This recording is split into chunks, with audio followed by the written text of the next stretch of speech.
Yo, what's going on YouTube? That It's your string boy never Lex leaves any Thomas clues to help me find 21 him. and I'm back with more Back to the Future gameplay.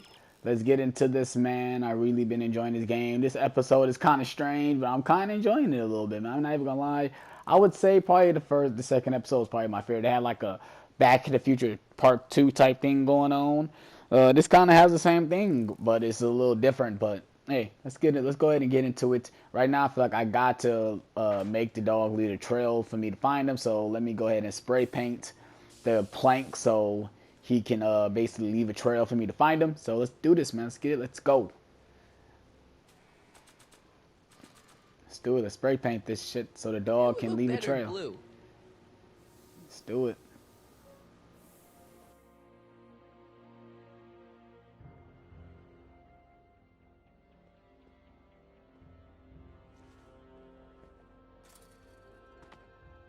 Where could he be hiding?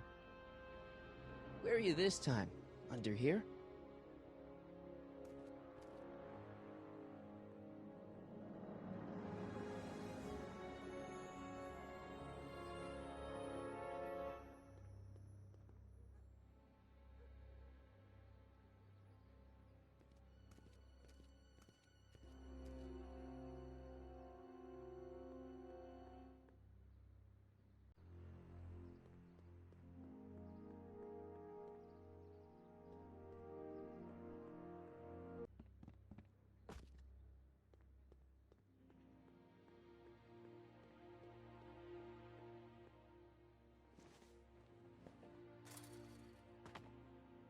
Now we're in business.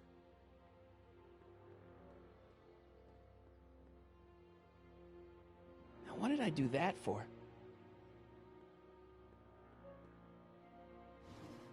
I outsmarted you, didn't I? Aw, don't be like that, Einie.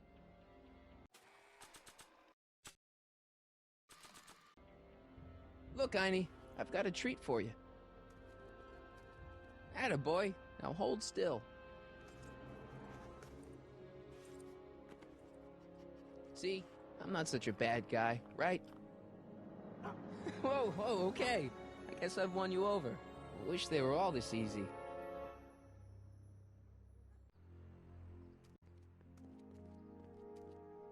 Huh? What is it, boy?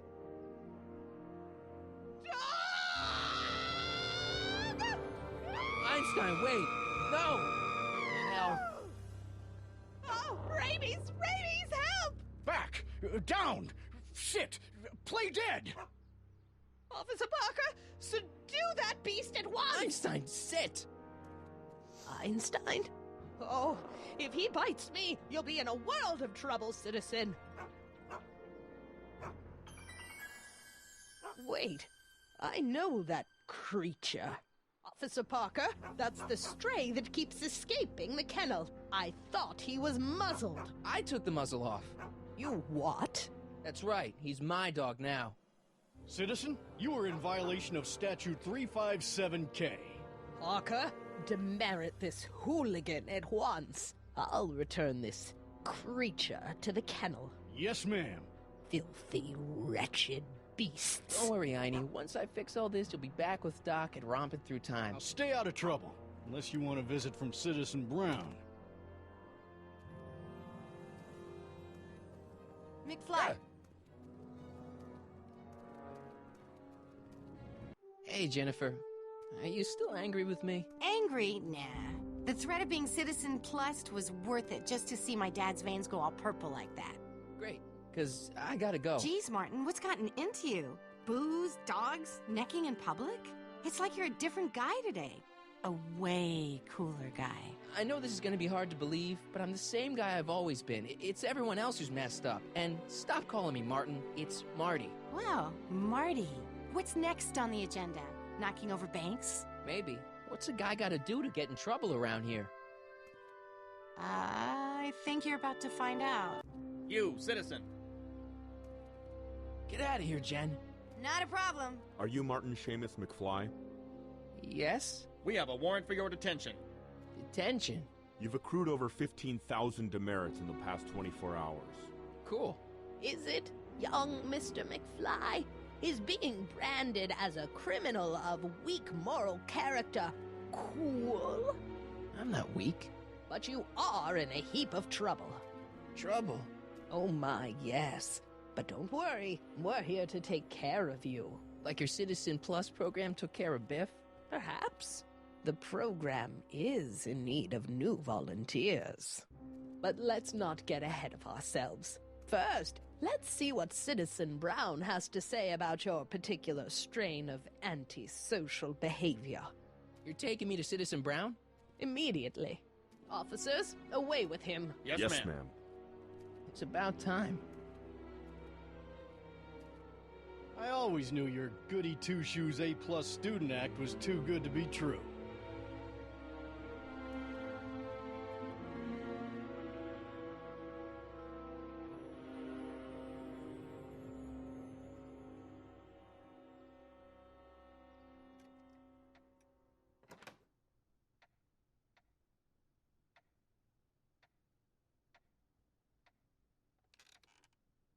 Come in, citizen.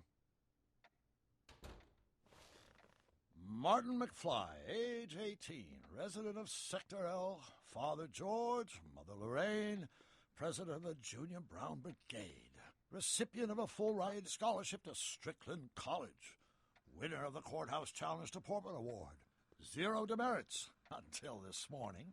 The obvious question, Mr. McFly, is... what happened to you?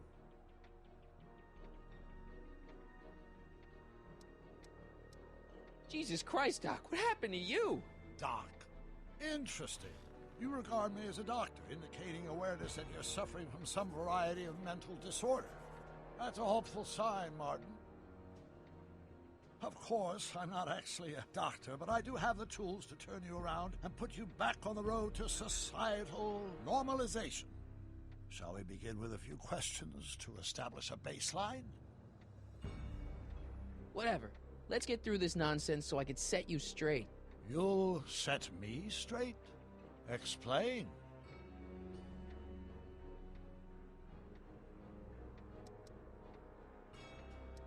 This whole crazy world you've created, it's totally mental. There's all these stupid rules and everybody's acting all weird. My dad's turned into this creepy snoop.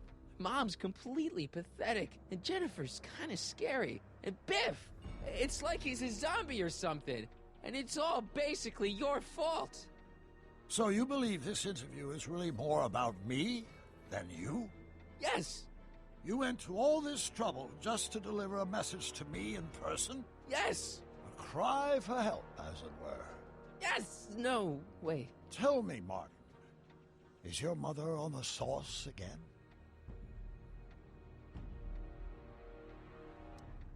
Not where I come from. When I left here, both my parents were happy and well-adjusted. Okay, they didn't start out that way, but that's where your time machine comes in. Time machine? Yeah, Doc, listen to me. You don't remember it, but you built a time machine out of a DeLorean. Why? Well, just for the hell of it, I guess. Plus, the steel frame of the DeLorean, dispersal, I don't know. It was important for some reason. Fascinating. Yes, it is fascinating. It's amazing. It's incredible. But you don't know it because you've never invented it. You're not the real Doc Brown. You gotta believe me. And this is because? Everything got screwed up when I went back in time to 1931. Sounds like this time machine is a very impractical and dangerous invention. Yes, I mean, no. What I mean is it's messed up a lot of things, but first, it made a lot of things better. Like my mom and my dad. It was only thanks to your time machine that they ever became successful and happy. So they're happy. But they're not, because you summoned me back in time, and somehow your timeline got messed up, and everybody else is along with it. I see. No, you don't. Think back. Don't you remember me? We knew each other when you were 18. I'm Harry Callahan. Incredible.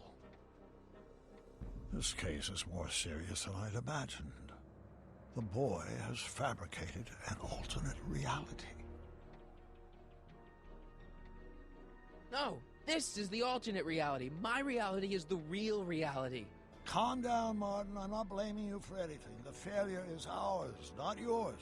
Obviously, there was a drastic flaw in your social conditioning. Yeah, you don't understand. No, I don't understand yet, but I want to. I want to get at the root of your problem. Keep talking. Take your time. Look around the room. Perhaps something here will stimulate your memory. All right, let's start looking around at some of these stuff. Something about that clock looks familiar. All right, what else? You still got the movie ticket. Indeed I do. A memento of my first date with Edna. I took her to see The Virtuous Husband. And you never saw Frankenstein. You were supposed to go see Frankenstein that night. It was gonna give you the inspiration you needed to pull off your big demonstration at the Hill Valley Expo. Inspired by Frankenstein? How whimsical, not to mention historically inaccurate. My darling wife is all the scientific muse I've ever needed. From my successful demonstration at the 31 Expo all the way up to my cutting-edge Citizen Plus program. Successful? It was supposed to be a failure. I can't tell if it's a guy celebrating a touchdown or chained up in a gulag. Glass half full, Marty. Half full.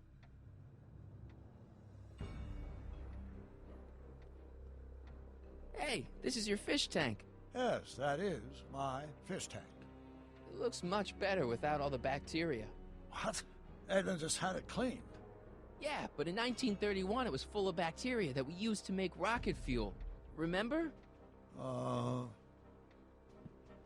impressively detailed illusion. Keep talking.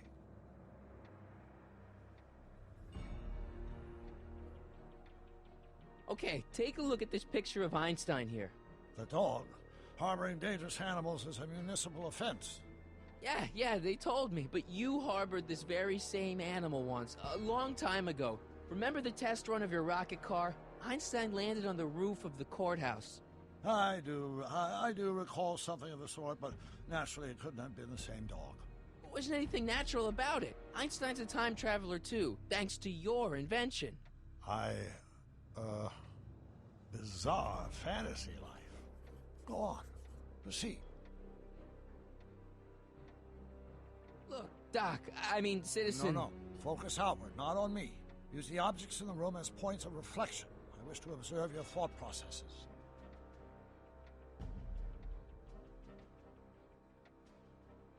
Wow, that is cool. The sound, it's kind of lulling.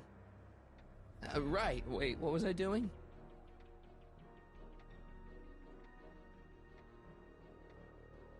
So that's what Judge Brown looked like. I never actually saw him. Of course not. He died before you were born. He was my biggest supporter, after my wife, of course. That's a switch. Last time I saw your younger self, you and your dad had just had a big falling out over your decision to become an inventor instead of a lawyer. Isn't that right? Stop trying to confuse me! My whole life has been dedicated to the practical use of technology to shape a more efficient, orderly society. Ask anyone. It's a fact. You can look it up. But you know better, right? Emmett? Wrong. Do you see this picture? I keep it close by me to remind me of the moment when my life's course became clear. August 25th, 1931.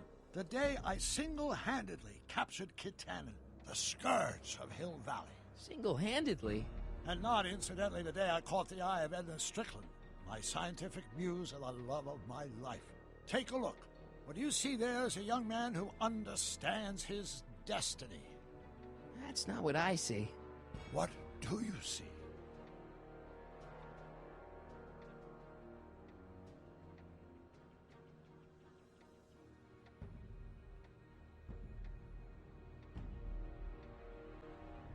Hold on, we gotta look at the picture because I'm right there in the picture. Look, I'm right there. I think it is. What?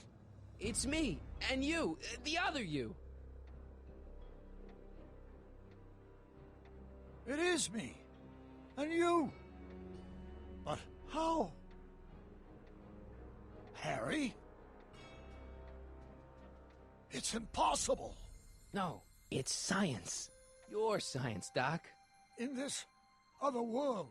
The one you say you come from. Am I happy there? Very happy. You've got 2 great sons. Sons? Yes, and a fantastic wife. Not Edna? Not even remotely. And your invention. Jeez, Doc, you can go anywhere you want to. Anywhere in time. You're the luckiest guy in the universe. And what about Hill Valley? Hill Valley? You know it's got problems. A little bit of urban decay here, a little bit of crime there. It's a normal city. People are happy, mostly. And even when they're miserable, they're not miserable like they are in your Hill Valley. Stop! There are no miserable people in my Hill Valley. Give me a break. You don't really believe... My citizens lead lives of order and peace.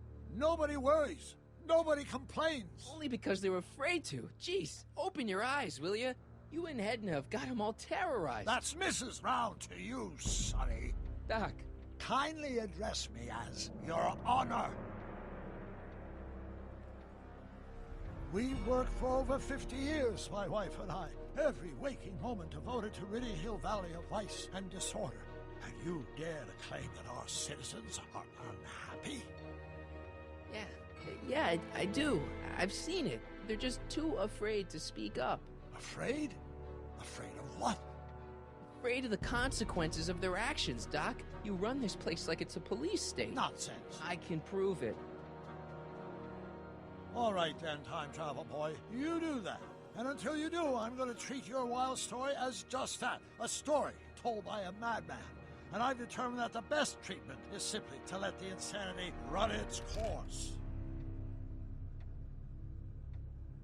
So, is the interview over? Should I leave? Please do. I'm very busy. I've got a city to run. Fine, but I'll be back with proof.